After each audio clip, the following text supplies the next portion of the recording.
Oh, hi. I just got back from taking a walk around the house. Every 2 or 3 days, I like to work on my grip strength just to keep it nice and fit.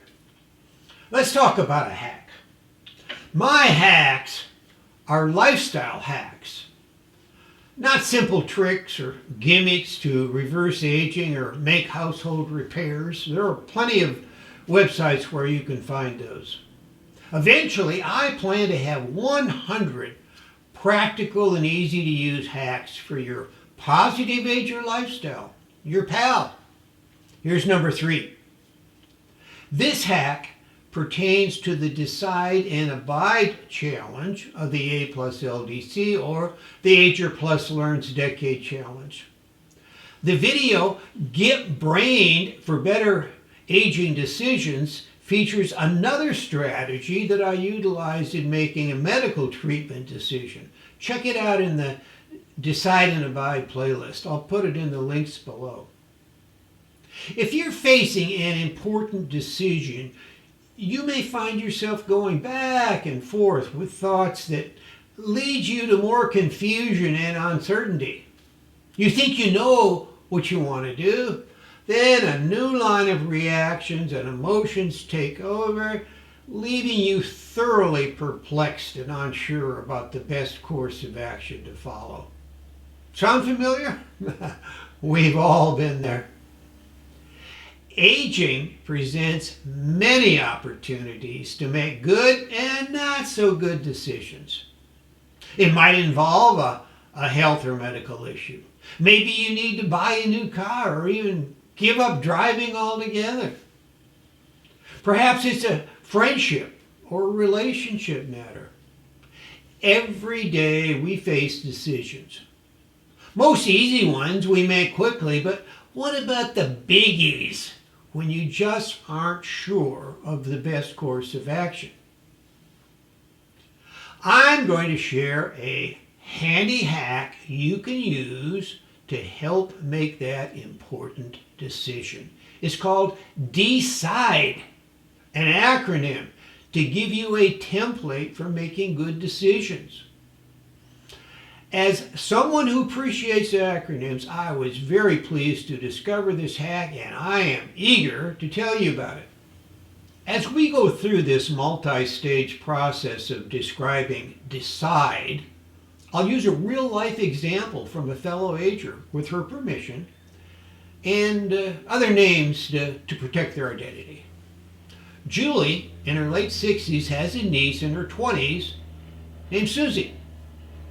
Susie calls her, very upset, and tells about her broken down car and says she doesn't have money to get it fixed.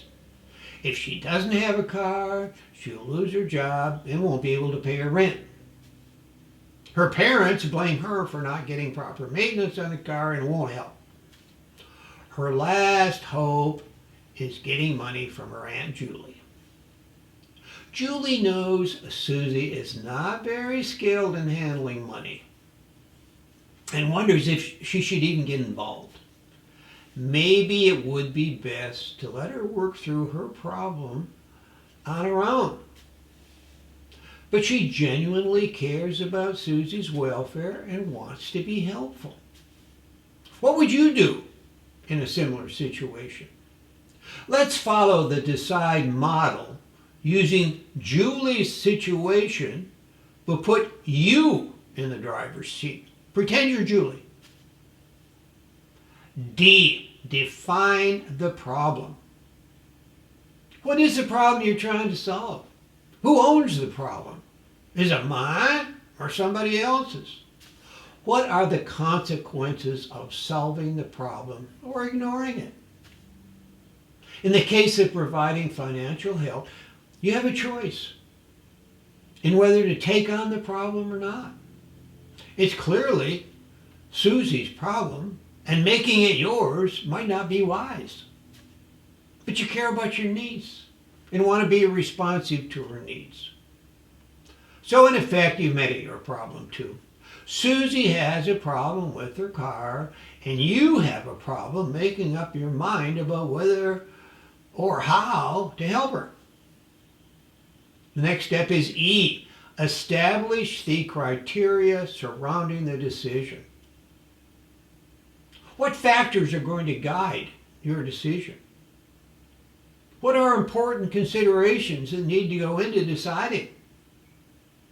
What values or priorities are going to be involved?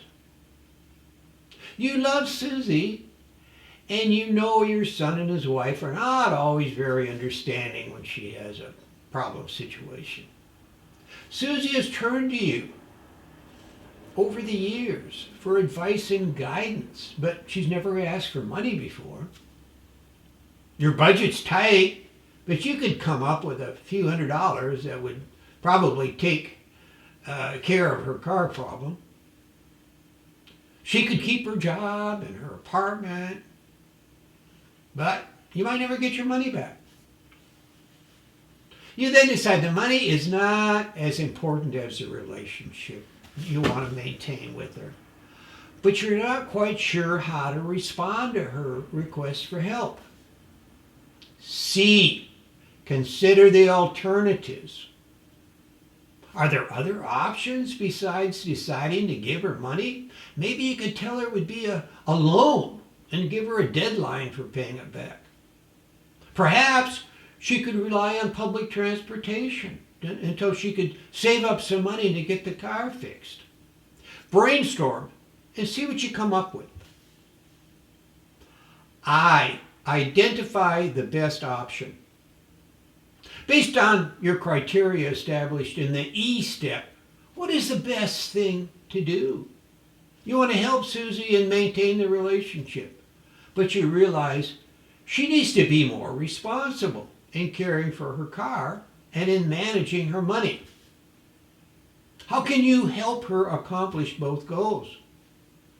You consider various alternatives and pick the one you think will be best for yourself and for your niece, Susie. D, develop and implement a plan. You've decided the best thing to do is to talk to Susie. See if she realizes the problem is probably her own fault for not taking better care of her car and not saving money for emergencies. Encourage her to investigate public transportation while she saves some money for repairs. You know she's not going to like it, but you realize she needs to accept responsibility for her situation and learn to prevent future difficult situations like this. You realize that it might cause friction between the two of you and may even harm the relationship, but you're willing to accept that and hope for the best. You call her and give her your decision. The last step, E, evaluate the decision.